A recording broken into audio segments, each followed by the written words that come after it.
I was lying flat on the floor of a leaky apartment, one hand gripping a soldering gun, the other bracing against the cold tile when my phone buzzed in my back pocket.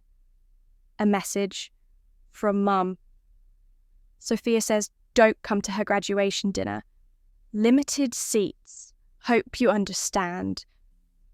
I didn't know what stung more, the damp floor under my spine or those 12 words. I sat up slowly, wiped my hands on the legs of my coveralls, and stared at the screen. The message didn't vanish like spam texts. It stayed. Clear, polite, and perfectly final. Was I not polished enough to be family anymore? I'm the one who dropped out of college so Sophia could afford to go. I paid her tuition-wired money every month, bought her a laptop, covered her application fees. I never asked for thanks. I just thought, at the very least, I could be there when she graduated. But apparently not. I'm the repair girl. And in the polished Instagram posts, Sophia will upload tomorrow, "Someone like me doesn't belong in the background." The unit I was working on let out a sharp click. I tightened the last bolt, brushed dust off the condenser, and slid my tools back into the worn leather pouch I'd had since I was 21. The hallway smelled like mildew and burnt toast. A tenant walked past and barely nodded. I've gotten used to being invisible. The truck was hot when I climbed in vinyl seats sticking to my back. I turned the AC on full blast and just sat there for a minute staring at the cracked dashboard. Sophia's message was still open. 3 dots had appeared, then vanished. She'd thought about saying more. Then decided I didn't deserve even that. The graduation dinner was at some downtown restaurant, one of those places where the menu doesn't list prices. I Googled it earlier when I got the "don't come" message. White linen crystal glasses and ivy wall, perfect for Instagram stories. It wasn't just that she didn't want me there, it was that she didn't want me associated with that. She didn't want her sister, the one who wears steel-toe boots and smells like copper grease near the flashbulbs. She wanted the version of her life she curated for everyone else. I didn't fit the aesthetic. I wasn't angry. Not in the way people usually mean when they say they're angry. I wasn't shaking or crying. It was something colder than that. Like a switch had flipped and I suddenly saw every quiet dismissal leading up to this moment with brutal clarity. Sophia used to run to me when she scraped her knee. I taught her how to patch a bike tyre, how to boil pasta without burning the pot. When Mum got sick, first her back, then her kidneys, I was 17 and didn't think twice. I left campus, packed my dorm in one night and moved back home. Sophia was 10, scared, quiet, always watching. I picked up shifts at the community rec centre, then got certified in HVAC repair. It wasn't glamorous, but it paid. I remember counting every dollar, budgeting meals, choosing between Mum's insulin and my textbooks. Textbooks lost. I told myself it was temporary, that one day when Sophia walked across that graduation stage, I'd feel it was worth it. Instead, I'm locked out of that moment like a stranger at the wrong party. Traffic crawled past the windshield. I could see people in pressed suits, summer dresses, iced coffees sweating in their hands. They looked like extras in a movie about a life I'd once considered trying to have. I rolled my window down and let the city noise fill the cab. Back at the shop, I stacked my gear, cleaned my hands with mechanic soap, and tried to shake it off. Chloe was at the front desk, earbuds and humming. She looked up and smiled. "Job done." "Yeah. Tenants will have cool air by dinner." "You okay?" I nodded. "I'm always okay. That's the role I play." She didn't push it, just went back to her playlist. I liked that about Chloe. She knew when to ask and when to leave space. I went into the back office, pulled out Sophia's tuition account. I stared at the balance, one more payment due this quarter. Then she'd be set. 4 years of wiring money, selling overtime shifts, skipping vacations, all leading to this final click. Instead, I opened the payment settings and deleted my bank account. Not out of vengeance, not even protest, just clarity. If I wasn't good enough to be in the photo, I sure as hell wasn't going to pay for the frame. I didn't tell anyone about the payment. Not Chloe, not Mom, not even the part of me that used to hold out hope for reconciliation. I just shut down the account and got back to work. That's what I've always done. When the world pulls away, I tighten bolts, scrub grime, solve practical problems. At least machines don't lie. I opened the shop 3 years ago with barely enough capital to cover rent and a second-hand van. Most people didn't think it would last. HVAC repair wasn't glamorous, and a woman doing it laughable, apparently. But I worked 6 days a week, sometimes 7 did, night calls, holiday emergencies, anything to keep the lights on. Now we had 2 full-time employees, a loyal customer base, and a Yelp page with 5 stars. I'd built it from nothing, one stripped screw at a time. Chloe came on board a year ago. She's 20 sharp with tools, and even sharper with people. Clients love her. She's my cousin's kid technically, but she calls me Ray like everyone else. She once said, "You're the reason I didn't drop out after I fixed her brakes and taught her how to change oil on her scooter." She looked at me like I was a superhero. That used to make me uncomfortable. Now, it just reminds me that someone at least sees me. Last month, I sent a payment to cover Mum's credit card bill again. She said it was medical expenses. Turns out it was handbags, not even hers. She bought them as a graduation surprise for Sophia. I didn't confront her. There's no point. People like Mom only respond to drama, and I'm done playing that part. When we were kids, I'd cook for Sophia when Mom was out working doubles. I made her box mac and cheese, fixed her chain when it slipped off her bike, taught her to say no when a teacher tried to pin another student's prank on her. She was this skinny, jumpy kid who used to fall asleep against my arm during cartoons. I was 15, and already more of a parent than our parents had ever been. Once, when she got bullied for wearing thrift store clothes, I sewed her a new jacket from old sweatshirts. She hugged me like I was magic. Funny how memory works. I still see that version of her sometimes. But now, when I look at Sophia, she's a stranger in high heels speaking a language I forgot how to translate. I tried to stay in her world. I went to her freshman orientation when Mum couldn't, sat in the back while she giggled with girls who looked through me like I was maintenance staff. I smiled, waved offered to buy lunch. She said she had plans. I showed up to her choir recital sophomore year. She avoided eye contact the whole time, told her friends I was just her ride. I started sending money instead of showing up. It was easier for both of us. One afternoon, last spring, a client called an older woman in the West End said her heater had died. Chloe was out on another job, so I took it. The house was small but clean, quiet, smelled like soup and lavender.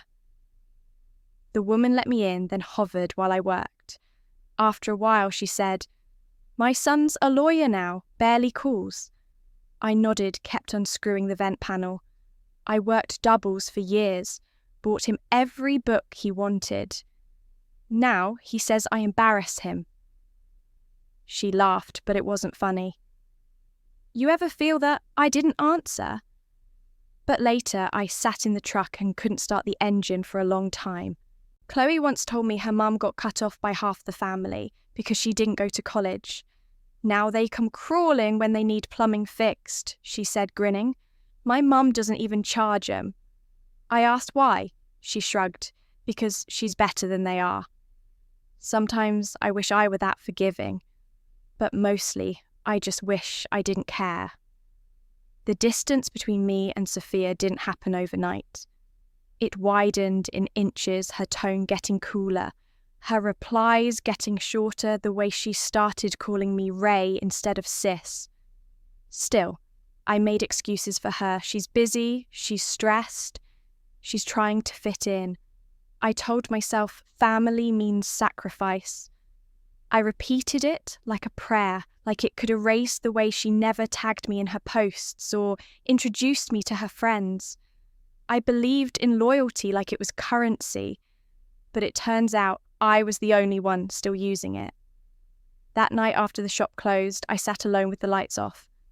I didn't cry, I just felt emptied out, like someone had pulled the core from inside me and left only the shell. Outside, the city hummed, like always buses' dogs, kids yelling in the distance.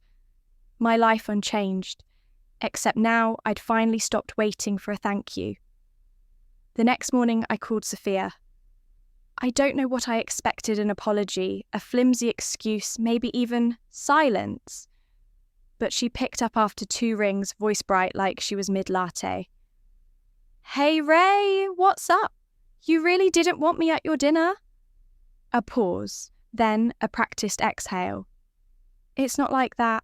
She said it in that tone people use when they're trying to soothe a child or a bomb. The restaurant has a head count, super strict. Plus, it's mostly students and faculty. I didn't think you'd be comfortable. You didn't think I'd be comfortable, or you didn't want me there. Another pause. Also, the dress code's kind of formal. I wasn't sure if I owned a clean pair of pants. Ray? Her voice tightened. It's not personal. Brian, my boyfriend, he's a little sensitive to industrial smells. He gets migraines. You know how loud those job sites can be. I just didn't want anyone to feel awkward. Got it. My voice was calm. Too calm.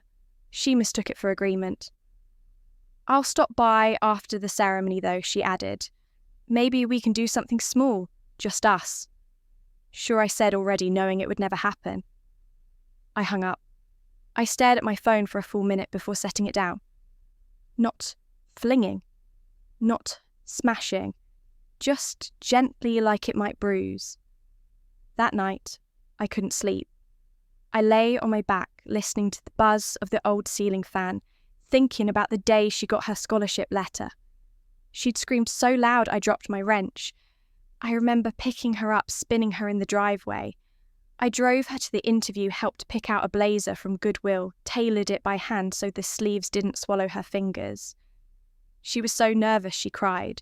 I waited outside the admin building for 3 hours, pacing in the sun, drinking vending machine coffee. When she came out, eyes shining, I hugged her like she'd already made it. I used to think those moments meant something. Chloe texted me around noon the next day. Just one line. You didn't hear this from me, but I heard Aunt Dee and Sophia say they didn't want a repair girl ruining the aesthetic of the dinner. I didn't answer right away. 5 minutes later, they said guests might feel weird sitting next to a mechanic. I still didn't reply. Chloe sent a final message. I'm sorry. You deserve better. I sat at the edge of my bed, phone in hand, breathing slow and deep like I was prepping for surgery. My laptop was open on the desk. I pulled up the payment portal.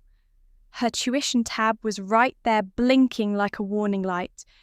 1 more payment left. Due next week. Just enough time to fix it if it was a mistake. But it wasn't. It was intentional. Precise. I hovered over the remove payment method button. Then I clicked. The confirmation box popped up. I clicked again. Done. No drama. No explanations. No threat. Just gone. Later that afternoon, I walked into the shop. Chloe looked up from the front desk, her face unreadable. She didn't mention the texts. I appreciated that. She just said, Mrs. Arnett's fridge job is rescheduled. She had a leak. Noted. I grabbed the clipboard and headed to the back. The silence between us wasn't awkward. It was respectful. Like she knew something had shifted, but wouldn't name it before I was ready. At lunch, she handed me a sandwich she picked up. I nodded. She didn't ask if I was okay. She knew better.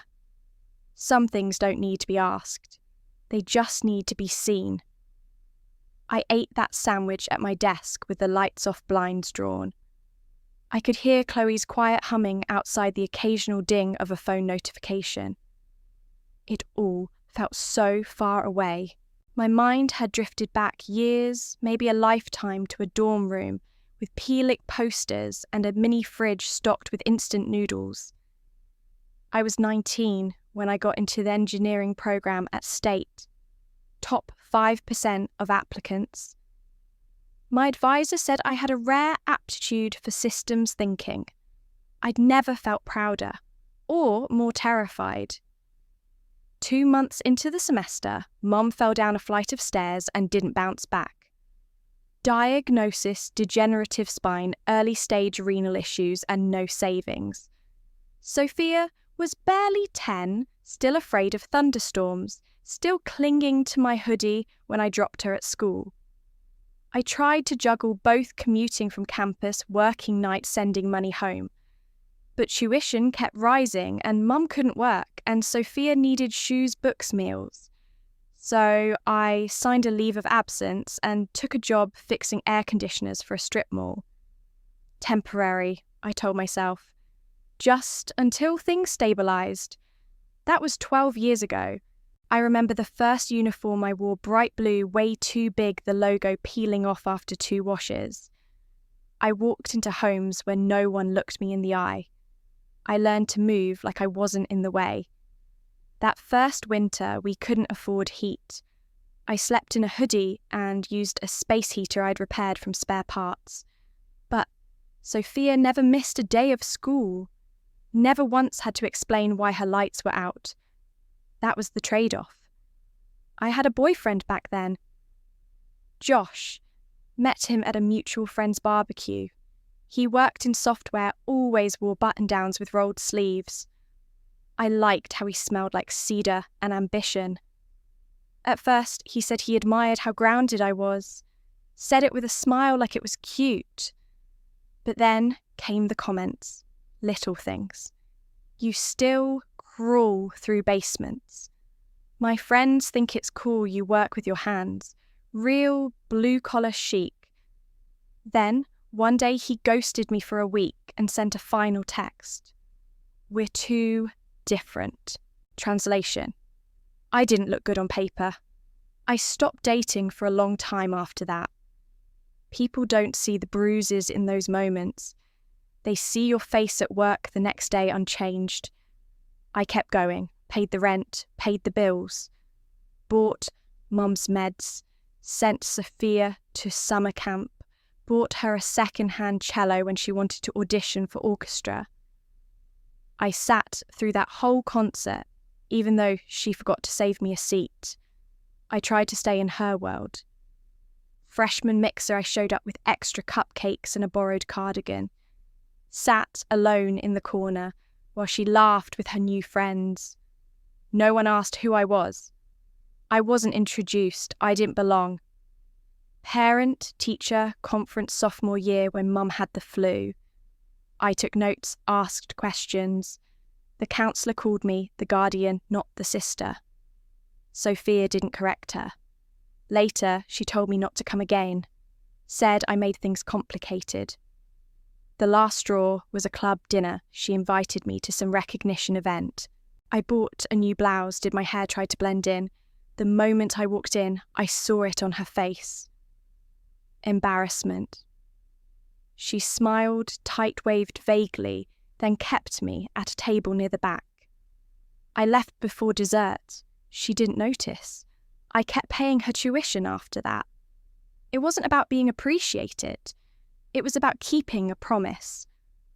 But now I see it clearly. She'd been editing me out of her life for years. The shame wasn't sudden. It was practiced, rehearsed, perfected. I don't regret the path I chose. I learned to fix things. I found purpose. But what hurts, what really cuts, is knowing I handed someone the tools to build a life, and she used them to lock the door behind her. That's the part they don't tell you about sacrifice. It's not just about giving, it's about disappearing. I finished the sandwich, tossed the wrapper, and got back to work. There were invoices to process, filters to restock. My life moves forward even when parts of me still sit in old rooms waiting for someone to notice I'm gone. 2 days later, Sophia called. 5 times in a row. I didn't pick up. She followed with a text. Why did my tuition get declined? The school says I might get dropped. Another ping. I need you to fix this. I silenced the phone. The screen lit up again. 5 minutes later, Mum. I stared at it until it stopped ringing. Then came the voicemail. Ray, what the hell are you doing? This isn't about you. You're sabotaging your sister's future, and for what? Because you weren't invited to one dinner. Her voice cracked toward the end. She worked so hard. We all did. That word used to mean something. Now it sounded like a lie wrapped in guilt. I deleted the message without listening to the rest. The school called next. A woman from the student finance office, soft-voiced and overly polite, asked if I was aware the final instalment hadn't gone through. We were hoping to confirm if this was an error, she said. I stared at the wall as I spoke. No error. I'm no longer financially responsible, but the account says you can remove my name. Thank you. The silence on the other end was enough. When the call ended, I felt strangely clean, like a window had finally been wiped clear. That night, I came home to 2 envelopes shoved under my door. One was a printout of the university's payment warning, probably from Sophia, judging by the all-caps post-it note, "This is urgent." The other was a card, cheap and floral, unsigned. Inside was a single sentence, "You're breaking this family apart." I didn't need to guess who wrote it. Aunt Dee had always found new ways to say the same thing. She was the one who arranged the graduation dinner, who emailed the venue, printed the menus, called it a curated experience. She had always looked down on me for skipping college. Told me once during Thanksgiving, "You were so smart, Ray." What a waste. I passed the card to Chloe the next day. She raised an eyebrow, read it twice, then ripped it clean in half and dropped it in the trash. "They've got nerve," she said, shaking her head. "You paid for Sophia's damn life." I didn't say anything, just handed her a wrench and motioned to the van. She followed.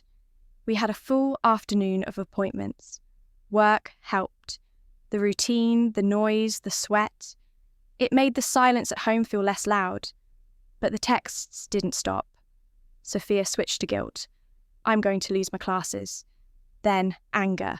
"You're petty. This is beneath you." Then desperation. "I'll pay you back. Please, just cover this last one." I never replied. Some boundaries can't be explained. They have to be felt. That weekend, Chloe stayed late to help inventory. Afterward, we sat on overturned crates, in the back drinking warm soda and picking lint off our overalls. She hesitated before speaking. "You know, when my mum was my age, she got pregnant with me and dropped out. Everyone called her stupid. Said she threw her life away." I looked at her. She wasn't emotional, just stating facts. She got a plumbing license, started her own business, worked 12-hour days, paid off 3 mortgages, hers and 2 others she doesn't live in. Guess who needed help when the factory shut down? I nodded. She didn't need to finish the story. "You're not wrong, Ray," she said softly. "You're just the first person who ever told them no." That hit harder than I expected. Because maybe that was the real sin. Not the silence, not the distance, but daring to set a limit. Later that night, I found myself parked outside a strip mall, staring at the window of a dress boutique. It was the same place I'd taken Sophia to buy her first interview outfit.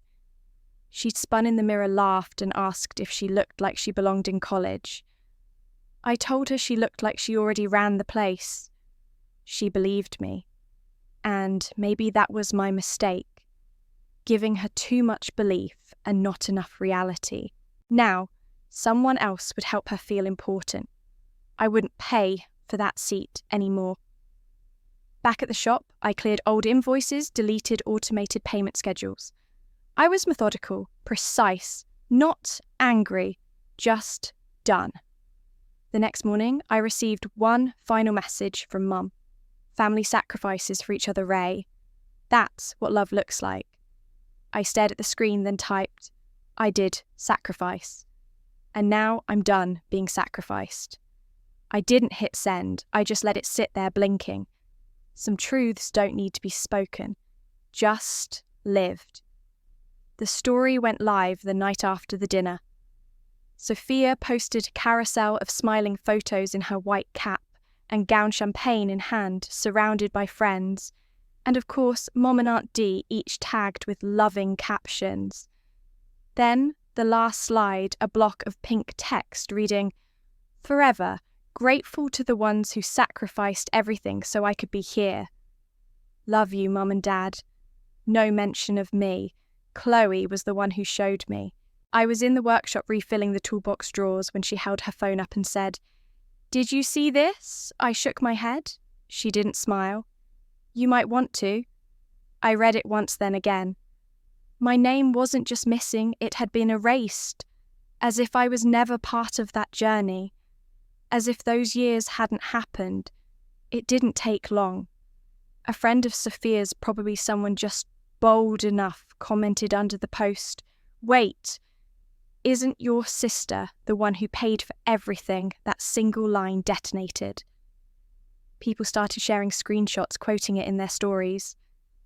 Someone posted side-by-side photos of me in coveralls, bent over a duct next to Sophia in a silk dress captioned, "Who's really graduating?" The post got deleted, but screenshots lived on. Threads popped up across university groups. Reddit, Discord, even Instagram meme pages started reposting. The story took a life of its own. Repair Girl raises. Ivy grad, one headline mockingly read, another joked, "When the person who bought your ticket isn't invited to the show." But it wasn't all jokes. Some people went for blood. On the university's internal Facebook group, an anonymous account posted a thread titled, "The Truth About Ray Calloway." It claimed I was emotionally manipulative, that I was bitter. I never made it to college, that I tried to sabotage Sophia's moment out of jealousy. They included blurry photos of me from months ago, clearly taken without my knowledge, one while I was covered in grime beneath a client's heater. The caption read, "She thinks this earns her a seat at the table." I didn't respond. I'd been invisible long enough to know when speaking only feeds the fire. But Chloe was livid. "This is slander," she said, pacing around the shop. "You should sue." I shook my head. "They want a scene. I'm not giving it to them." But that didn't mean I wasn't paying attention. The anonymous account that trashed me, Chloe, traced its IP using a friend in IT. The trail led straight to Sophia's dorm building. Maybe not proof, but enough. Enough to know this wasn't just social carelessness. This was crafted. Still, I kept quiet. Instead, I wrote one email. I opened a fresh message to the university student finance office and typed to whom it may concern. Due to personal reasons, I can no longer continue as the financial guarantor for Miss Sophia Calloway.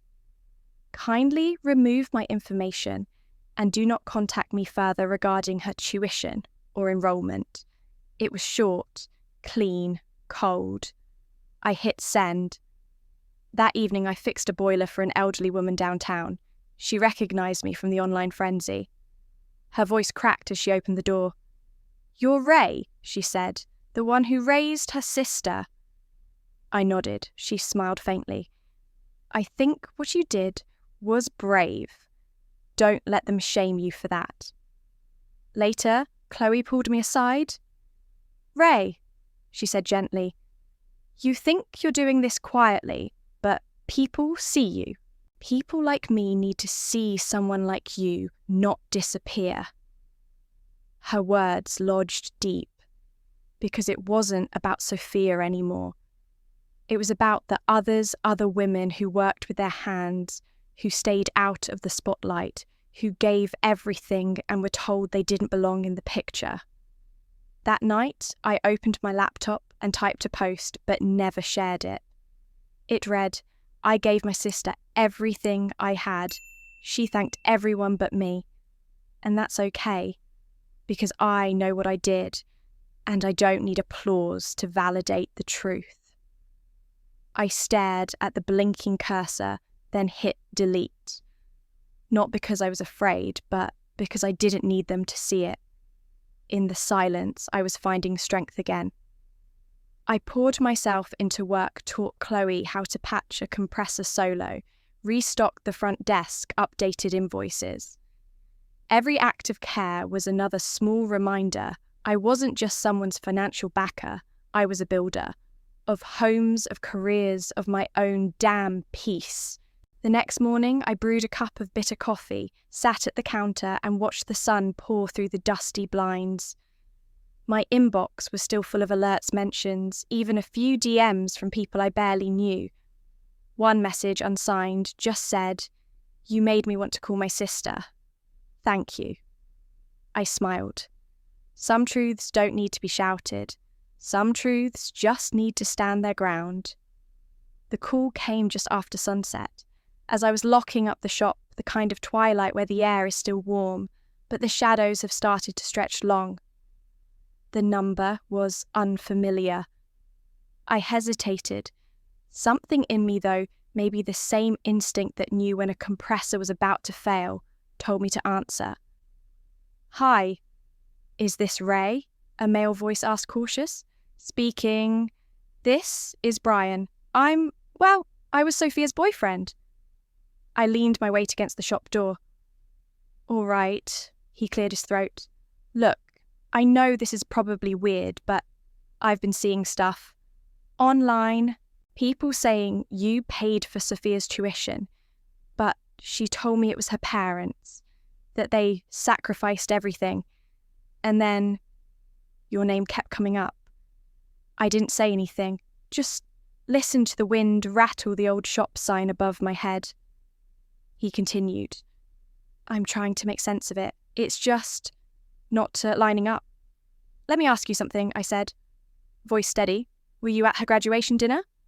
"Yeah," he replied. "So, who was invited?" "Her mum, Aunt Dee, a few professors, couple friends." Was I there? Silence. Then she said, "You had to work. Something last minute. I live 8 miles from campus, Brian. No traffic." I paused. "You seem like a smart guy. You can put it together." He went quiet. "I didn't know," he said finally. "No one ever mentioned you." "Exactly," I said, and hung up. I didn't expect anything more. But 2 days later, Chloe came in holding her phone with both hands, like it was about to crack. "You need to see this." It was a screenshot of a private post from Brian, just a photo of a tuition receipt from 4 years ago. My name in the billing field, no caption, just facts. It spread fast. People started asking hard questions. Why was the sister cut out she paid and got ghosted? One comment read, "Sophia's whole degree is sponsored by silence." I stayed quiet, like always. But the knock on the shop door a day later was not something I expected. Chloe opened it. "Ah, Ray!" "It's him." Brian stood there in a pressed shirt, holding a worn envelope. "I found this," he said, "in a drawer at Sophia's place. A letter addressed to you." I took it and nodded. He didn't linger. Just said, "I think you should read it," and left. I waited until the end of the day. sat at my tiny desk in the back room, opened the envelope. Her handwriting was messier than I remembered. Ray, I didn't know how to say this. I feel like I owe you everything, and instead of being grateful, it made me angry. You remind me of what I couldn't do alone, and that makes me feel small. So I tried to act big. I told myself it didn't matter, but it did. It always did. I'm sorry I made you feel invisible just to make myself seen. I don't expect you to forgive me. I just didn't want to leave it all unsaid. I sat with that for a while. I thought about the letters I used to write Sophia when she first moved into dorms, how I used to print out memes and tape $5 bills inside. I thought about how she used to sign her notes with stickers. I folded the paper, slowly placed it in the drawer, not to throw away, just to exist. It didn't change anything. Not really, but it cracked something open. Some truths don't demand apologies. They just want to be named. And now it had been. That night, I poured myself a cup of tea, stood by the open window, and felt the wind move through the curtains. For the first time in weeks, it didn't feel like the air was pressing down on me. It felt like it was clearing. Meanwhile, across town, Sophia's carefully built world began to peel away one brittle layer at a time. It started with Brian showing up unannounced envelope in hand eyes dull from the weight of betrayal. You lied, he said, standing in the centre of her apartment, like a verdict. About who paid your tuition, about your sister, about everything, she stammered, grasping for a thread of dignity. It's not that simple, Brian. No, he snapped, it is. Ray put you through school. She wasn't at your graduation dinner because you didn't invite her. You told everyone your parents sacrificed for you, while the only person who actually did was written out of the picture. Sophia tried to step forward to touch his arm, but he recoiled like her skin burned. I used to think you were proud of who you were, he said. Now I see you're just afraid someone might see where you came from, she whispered. Please don't go. But he was already at the door. Don't touch me with hands that never wrote her a thank you note. The door clicked shut, and with it, a part of her collapsed. The next morning, an email notification pinged with cold precision. Final warning. Outstanding tuition balance must be resolved within 48 hours to retain enrollment. Her fingers trembled as she reread the words. She called Mom voicemail. Called Ray, line disconnected. Texted. Waited. Nothing. Even Aunt Dee was maxed out literally. Sophia tried applying for an emergency student loan, hand shaking as she filled out each form. Declined. Insufficient credit history. Her bank account showed double digits. Rent was due in 5 days. She stood in her room once filled with graduation balloons and congratulatory cards now dim under the grey mid-morning light. A dress from the dinner still hung from the closet door, white and pristine, untouched since that night. Her heels were scuffed from one wear now resting by the trash can. She knelt to pick them up, then let them drop. No one was watching. She opened the mini fridge, half a bottle of flavoured water, an old slice of cake with congrats barely legible in icing. Her phone buzzed, delivery. She opened the door, expecting a care package. Maybe Mom sent something. It was a bouquet. But the name on the card wasn't hers. To Ray, thank you for everything. Her breath caught. Even strangers knew.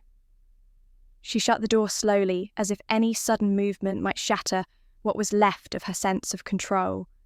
She sank to the floor, back pressed to the door, and finally let herself cry. Not the polished kind of tears in movies. These were ugly, raw sobs, the kind that curled her into herself. In that moment, she remembered her first night in the dorms.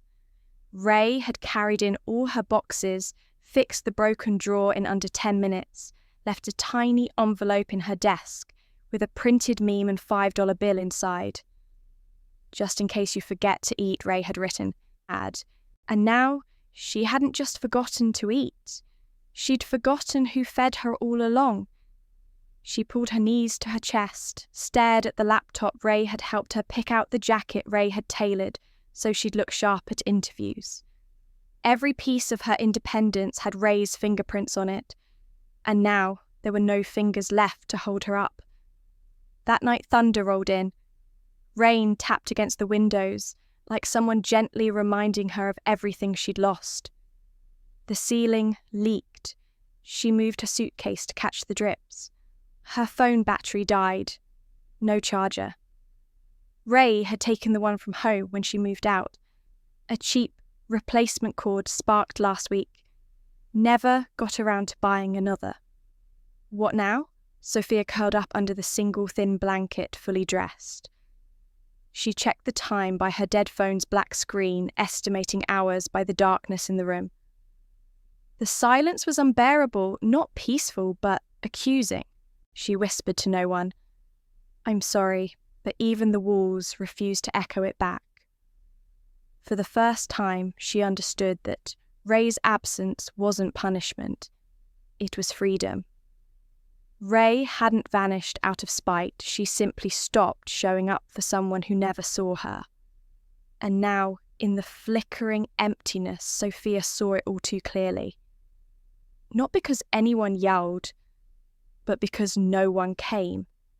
Not this time. The next time I saw her, she wasn't framed in a phone screen or in the back of a group photo. She stormed into my shop like a summer thunderstorm, loud, sharp, and out of season. The glass door slammed open so hard, the bell above it snapped off and skittered across the tile. Sophia stood there, hair damp from the drizzle outside eyeliner, smeared breathing like she'd sprinted across the city. "You ruined everything," she screamed. Every head in the room turned. My techs froze mid-repair. A customer holding an invoice looked up mid-sentence. She stepped further in fists clenched. I got kicked out. My loan got denied. Brian left. And you sat back and watched it all fall apart. I didn't stand, just looked at her from behind the counter, one hand still resting on a clipboard. "I didn't ruin anything, Sophia," I said, voice level. "I just stopped paying for the wrecking ball you called ambition." Her lip trembled, but her rage was louder than her shame. "You think you're better than me now, huh? Just because you fixed some air conditioners and people clapped for you online." Someone gasped. My team watched like it was a slow-motion car crash, too awful to ignore, too human to look away. I didn't flinch. I looked at her and saw not the woman screaming, but the child I once found hiding in a locker, bullied and bruised, and how I sat beside her eating stale vending machine crackers just so she'd laugh again. "No," I replied. "I don't think I'm better. I think I finally stopped letting someone treat me like I was less." She moved like she wanted to flip the counter, but stopped herself. One of the older clients, a grey-haired woman we serviced monthly, stood up. Her voice cut clean through the room. "I used to think Ray was too hard," she said softly. "But now I see. Grace isn't always loud, and being taken for granted isn't the same as being loved." Sophia turned her eyes wide with disbelief. "You don't know anything about us," maybe the woman replied. "But I know what it looks like when someone's been carrying another person too long." You bent her spine. She finally stood up. That seemed to land somewhere deep because Sophia's mouth opened and shut, and for a second she looked like the kid I used to patch up after playground scrapes. But then her eyes hardened again. "You could have warned me." "I did," I said, meeting her gaze. "Every month I paid your tuition was a warning. Every time I showed up when no one else did. You just weren't listening." Chloe, wiping her hands on a rag, stepped forward slightly. "She told you in 1,000 quiet ways. but you were too loud with your pride to hear her. Sophia blinked. My little cousin, who used to be terrified of her, now spoke with steel. It was a strange moment, watching roles reverse in real time. Security arrived not from a call, but from instinct. One of the guys who worked next door stepped in, sensing the temperature drop. "Everything okay here?" he asked gently. I nodded. Sophia flustered and wild-eyed muttered something I couldn't catch and stormed out. The door swung shut behind her, bell-less and silent. The whole room exhaled. I stood slow and steady. One of my junior techs brought me a glass of water. I didn't drink it, just held it cool and steady like the version of myself I'd fought to become. On the wall, near the break room, hung a photo of our crew. Chloe, Dorian, Malik, even me half smiling with smudges on my cheek. I looked at it for a long time after she left. I didn't feel victorious, just clean, like something old had finally been washed off. One of the clients muttered, "Families, huh?" I gave a half smile. "They'll teach you what to fix and what to stop fixing." No one clapped. No one needed to. Sometimes surviving your family isn't loud. It's just final. The phone didn't stop vibrating. First, it was Dad, one missed call, then a voicemail. "Where are you? Why won't you talk to us? Think about your sister. We're a family." Then, Mum's number lit up the screen. I didn't answer. The texts came in next. Aunt Delilah, a cousin from freshman year, even a neighbour wrote, "Ray, don't do this. We're family. Don't throw us away." My hand hovered over the keypad. I typed something, deleted it, then typed again, deleted. A few hours later, I sent one message. Family isn't a reason for someone to treat me like I'm less. And that was it. No further explanations, no excuses, no grovelling. For the first time in my life, I let silence stand, not as guilt, but as strength. I placed the phone face down and got back to work. That evening, Chloe came into the shop with a sealed envelope. No name on the front. She slid it across the counter. "This arrived for you. It's kind of something." I tore it open. Inside was a note printed on simple cardstock. "Your sister used to tell her friends how proud she was you'd paid for her first semester, how you taught her to change a filter, how she bragged about you in the dorm hallways, even though she never said it in front of you. It ended. Thank you for everything. She wanted to say it. I thought you should hear." I closed my eyes. Not because I felt guilty, but because for the first time someone else, someone outside the chaos, acknowledged what had always been there. Chloe touched my shoulder. "You didn't need them to say it," she said, "but now they're starting to." That night, I walked home instead of driving. The city lights blurred as rain began washing the pavement smooth. I felt oddly at peace. The next morning, the alerts were still coming. Call Ray. Text Ray. Are you okay? But I ignored them. I had invoices to file, calls to return. Chloe's car needed a part ordered. We were rebuilding. We were healing. I replied only to one message from that same anonymous sender. "You made me see what family can be when love isn't conditional." I paused, then wrote, "Thank you." Later at the end of the day, I stared at my computer screen. There was a tab open to university login next semester's tuition due date. I closed it. I'd kept my promise to myself. I wasn't silent anymore. I just spoke louder with my actions. Days passed. The family call stopped. A message from Mum appeared on my phone. "We miss you." I stayed silent, because sometimes missing someone doesn't mean they remember to make space for you. The rain stopped. On my front door, I found a small plant in a ceramic pot, no card. I took it inside and set it on the windowsill behind the counter. Green shoots reached toward the light. I watered it carefully each morning, just like I would anything worth keeping alive. I opened a drawer and found the old tuition receipt, first semester freshman year, my name typed carefully on the billing line. I stared at it, not in regret, but in recognition that I'd built something real and that worth respecting. That night, I brewed herbal tea, opened the envelope from the anonymous friend again, and folded it gently, not disposing of it, but preserving it. A record that not all gratitude is loud. I have a business now. Women work here, some like Chloe, some like clients I've taught during work days, repair apprentices, community college students, single mums with a dream to learn something practical. We built something together. It's not perfect. Sometimes a pipe leaks. Sometimes the schedule misses a part. But it's ours. I think of family differently now. Different from lineage. It's the people who show up, who know your value and respect it.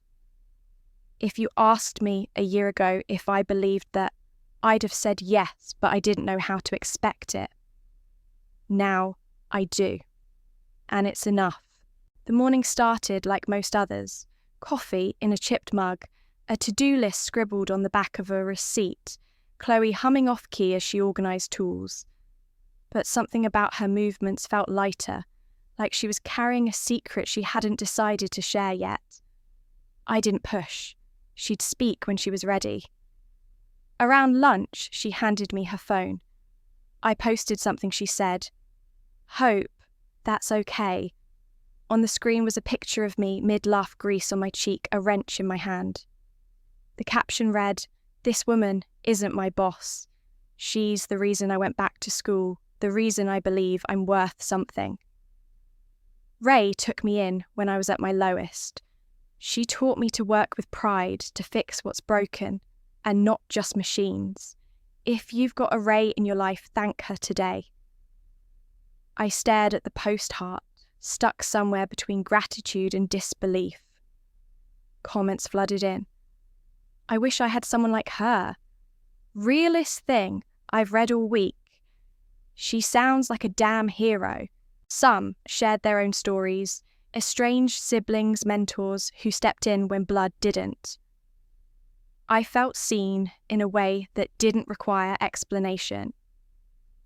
By late afternoon, my business page had a spike in followers. I got messages from strangers, one from a guy in Milwaukee who wrote, "I'm an electrician. For years I'd take off my work shirt before getting home embarrassed. But your story, your niece's words, I'm wearing that shirt with pride today." Another woman said she was going back to vocational school after dropping out inspired to finish what she started. I replied to each one, not with speeches, just a simple thank you for telling me. That night, Chloe sat on the workshop floor, legs crossed eating a burrito. "I didn't ask before I posted," she said. "I just needed to say it out loud." "You changed my life, Ray." I took the other half of the burrito and nodded. "You changed your own. I just handed you a wrench." She smiled, eyes glassy. "Still, you taught me how to turn it." Then she leaned back against the wall and added, "Do you remember my first week here, when you let me work on that busted window unit solo?" I nodded. "You spent 2 hours staring at it like it was an alien." Chloe laughed. "I was so scared to ask for help. But you didn't jump in. You just stood back and let me figure it out. When it finally clunked back to life, you just handed me a soda and said, 'Told you, you could do it.'" She paused. That was the first time in years I felt proud of myself. I stayed quiet, but my chest ached in the best way. We don't always know the moment we matter to someone. Later that night, she showed me something else, a hashtag. Fix with pride. "People are posting about their jobs," she said. "Mechanics, cleaners, welders." sharing photos, saying thanks, telling their own stories. I scrolled. A janitor in Ohio, a plumber in Arizona, a welder in rural Texas who said his daughter finally told her friends what he did for a living. I used to hide my work boots in my locker, one guy wrote. Not anymore. Ray's post had become more than a thank you. It was a mirror held up to a world too used to looking away. One message caught me off guard. I'm a single mum. My son just got into college and won't let me drop him off. He says my truck embarrasses him. But after reading about Ray, I'm showing up in that truck. And I'll honk twice when I leave. Chloe turned the phone toward me again. Look at what you started. I shook my head. Look at what you gave them permission to feel. That night, I couldn't sleep. Not out of restlessness. Out of a strange peace. I walked out to the shop, barefoot, lights off. Just me and the quiet hum of cooling tools. I looked around, not at the mess or the cracked tile or the dust on the shelves, but at what it represented. Every dent, every faded label, every calloused edge on those toolboxes, it was earned. Not handed, not polished, but real.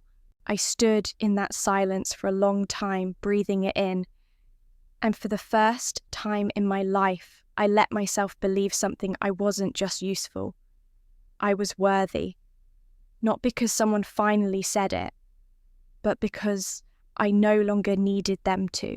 A year passed. Not dramatically, not in big leaps, just in small, honest steps. I expanded the shop, added 2 more bays, hired 2 more women, young, hungry to learn, a little rough around the edges. One of them reminded me of Sophia Sharp Eyes, too proud to ask for help, but always watching.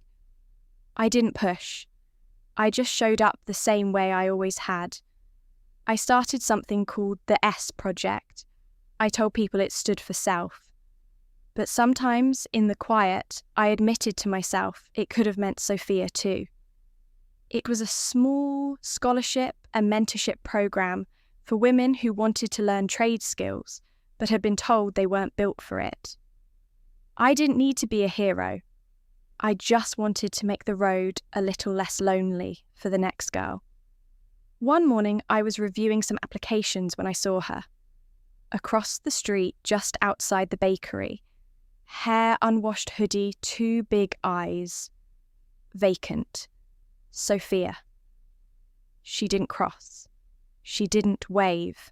Just stood there for a minute, maybe 2, and then kept walking. I didn't move. I just watched her disappear into the noise. A week later, her name showed up on the scholarship list. Same handwriting I remembered from childhood round, slightly slanted. The essay talked about resilience, about needing a second chance. But something in the words felt hollow. There was no mention of what she'd done, no accountability.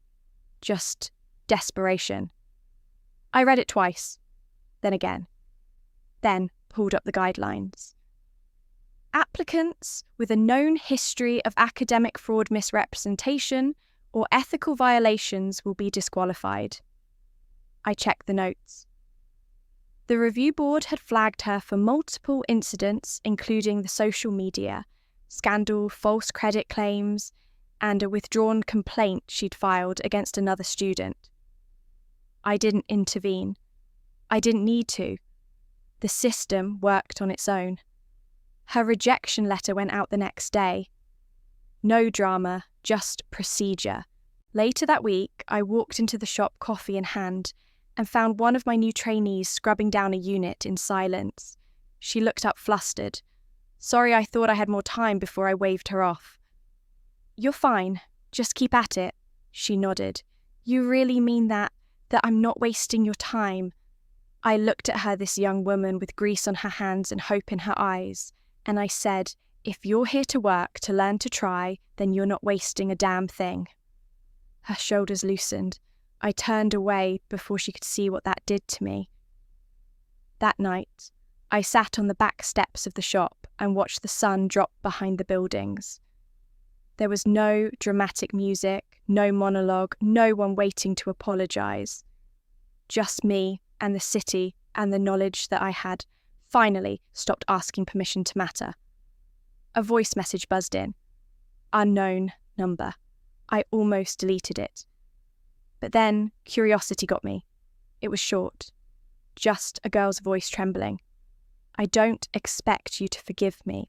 I wish I could have been more like you. I didn't save it. I didn't need to. The point wasn't the apology. It was that I didn't need one anymore. I had built something better. I had built peace. I had built worth. And I had built it with my own hands. As I turned off the lights and locked up, I thought, I don't need revenge. I don't even need closure. I just need room to live without being reduced. And I finally have that.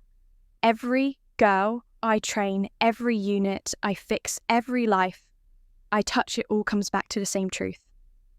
I don't need them to see me. I need to see myself. I whispered it just to be sure I could. I am not their shame. I paused. Then again, slower. I am not their shame. I smiled, not triumphant, just steady. And maybe that's enough? Because here's what I've learned. Every person holds a quiet kind of value, one that doesn't need an audience or a stage. But you only truly see it, the moment you stop living through the eyes of someone else. That's when your worth becomes undeniable. And I'm finally there. I'm finally home. If you've ever been the one who stayed quiet to keep the peace, the one who kept giving, long after everyone else stopped noticing, I want you to know your love wasn't wasted. Your effort wasn't invisible. You were just surrounded by people who didn't know how to value what they hadn't earned.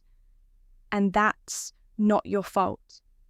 In today's world, so many of us are waking up to this quiet truth that healing doesn't always come from loud victories. Sometimes it's choosing not to call back, not to explain yourself again. It's setting boundaries without apologies and reclaiming your energy without asking for permission. Therapists call it reparenting. Activists call it breaking generational cycles. I call it finally seeing yourself clearly. And once you see it, you can't unsee it. If this story felt familiar, if you've ever been called too cold for walking away or ungrateful for choosing peace, just know there are so many of us learning to choose ourselves gently but firmly, one day at a time. And if you're still somewhere in the middle of that journey, I hope this story reminded you that you're not alone, that you're not broken for wanting more, that sometimes choosing yourself isn't selfish, it's sacred. So take a breath, sit with it, and when you're ready, share your story too. You never know who might need to hear it. And hey, if this resonated with you, if it made you feel a little more seen, I'd love for you to stick around. Hit that subscribe button, drop your thoughts in the comments, and join this growing circle of people choosing healing, not performance. We're not perfect, but we're real, and that's more than enough.